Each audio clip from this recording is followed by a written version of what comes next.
É interessante a gente começar pensando que raiva é uma emoção, agressividade são comportamentos. O que a gente chama de agressividade é frequentemente um conjunto de atitudes que a gente reconhece como tal. Acontece que frequentemente a gente associa a agressividade à raiva, o que é um equívoco, porque eu posso sentir raiva, sentir a emoção raiva e ter diversas reações possíveis a essa raiva. E eu posso sim, estar sendo agressivo, mas não necessariamente a minha agressividade advir de uma emoção de raiva. Pode ser de frustração, de tristeza, de me sentir contrariado por alguma coisa, né? Assim como eu posso sentir raiva e me tornar indiferente ou agir de uma outra maneira que não necessariamente seja reconhecido como agressividade. Então, raiva é uma emoção, agressividade é um comportamento e não necessariamente essas duas coisas andam de mãos dadas, apesar da nossa frequente associação entre essas duas coisas. Uma coisa interessante da gente notar é o quanto que frequentemente a gente se questiona da dificuldade de lidar com comportamentos que surgem a partir de afetos que a gente negativa. O que eu quero dizer com isso?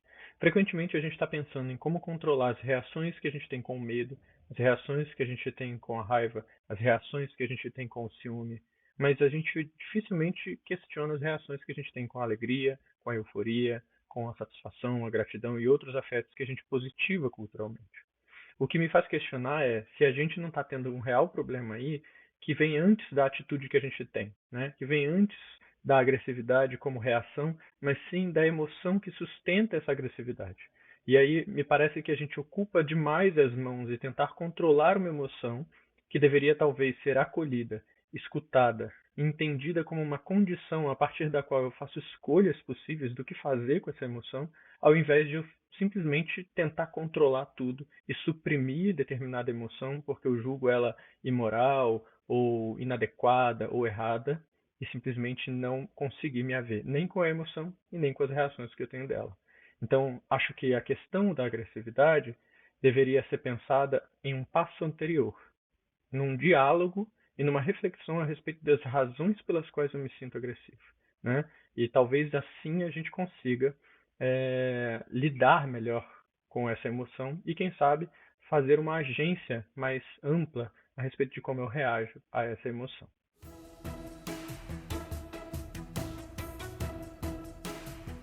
Como eu disse na pergunta anterior, muitas vezes a nossa dificuldade de lidar com a nossa reação a uma emoção está muito vinculada à maneira que a gente tem dificuldade de lidar com a emoção propriamente dita. Então, penso que o que fazer quando eu noto a minha agressividade é isso que eu disse anteriormente, dar um passo atrás e pensar nas minhas razões por estar agressivo, nas minhas razões por estar reagindo dessa forma, né? Às vezes essa agressividade pode ser um alarme, inclusive com essa inadequação que eu sinto por estar sentindo algo que eu me recuso a sentir, ou que eu tento suprimir, ou que eu tento negar que está sentindo. Então essa agressividade às vezes passa por um lugar inclusive de revolta com a própria realidade afetiva que eu estou experimentando.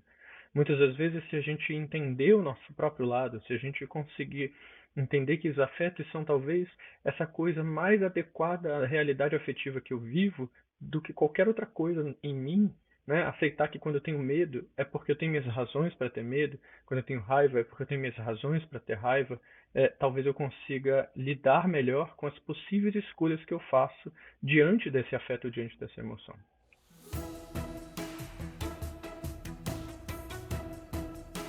Quando entra nessa questão da relação, há muita dificuldade envolvida.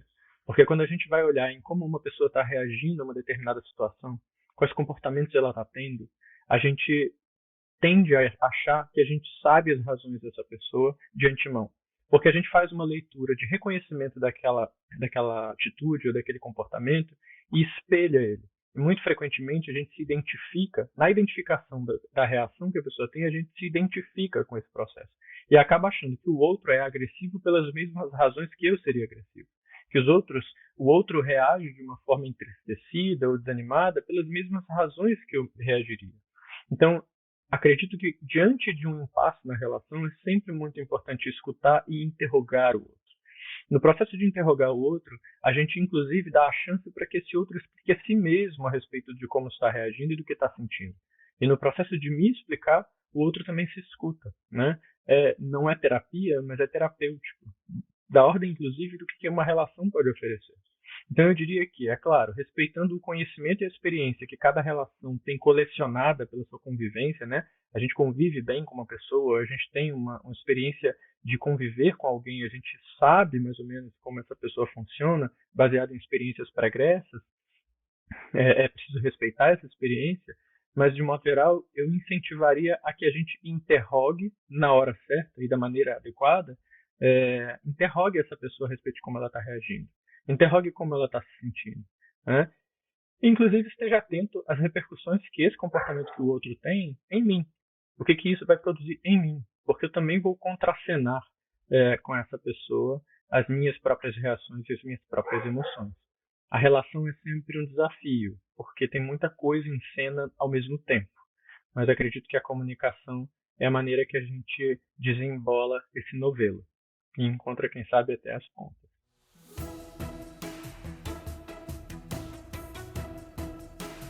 Quanto às crianças e aos adolescentes, é sempre muito importante que a gente saiba o nosso lugar, que a gente não perca de vista que nós somos o adulto nessa relação. E essa relação, esse ser adulto na relação, ela institui uma desproporcionalidade. Eu não me relaciono com a agressividade da criança e do adolescente de igual para igual, porque eu tenho uma força maior, porque eu tenho mais ferramentas para processar os fatos, porque eu tive mais experiências de vida que me dão essas ferramentas, né? Então, dentro dessa desproporcionalidade, eu preciso ser tolerante com esse lugar que é o lugar da criança e do adolescente, que é um lugar de alguém que chegou há pouco no mundo, que está entendendo como esse mundo funciona e como, inclusive, o seu próprio mundo interior funciona, né? Então, acredito que é muito importante não perder de vista esse lugar diferenciado, que somos os adultos nessa relação, não perder de vista o entendimento de que esses processos de conflito podem ser muito educativos, né? Então, é muito interessante que a gente olhe os momentos de pirraça, de irritação, de irritabilidade da criança e do adolescente como uma oportunidade para oferecer para essa criança, para esse adolescente, um lugar seguro para desenvolver habilidades que talvez se fosse no trabalho, se fosse na rua com uma pessoa estranha ou em outras situações da vida, esse adolescente e essa criança não teriam o mesmo nível de tolerância, não teriam o mesmo nível de acolhimento da sua falta de experiência ou da sua falta de conhecimento a respeito de si mesmo, né? Então é um lugar seguro para se experimentar, para desenvolver habilidades e para ser educado do ponto de vista amplo, né? É claro, isso é uma questão importante, olhar para isso como oportunidade de enriquecimento dessa relação, como enriquecimento da relação do adulto com a criança ou com o adolescente também, né?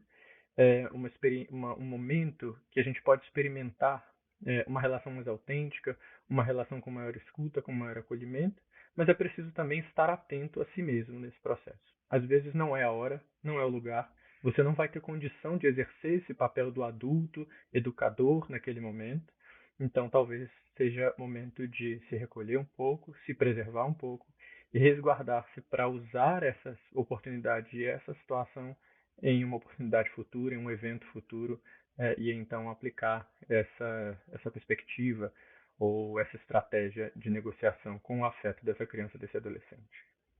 Caminha muito numa direção similar ao que a gente faria em outras relações, interrogar, escutar, estimular que essa criança ou esse adolescente diga a respeito do que está sentindo e nesse processo acabe desenvolvendo conhecimentos a respeito de si mesmo, dos seus afetos e das suas reações às suas emoções.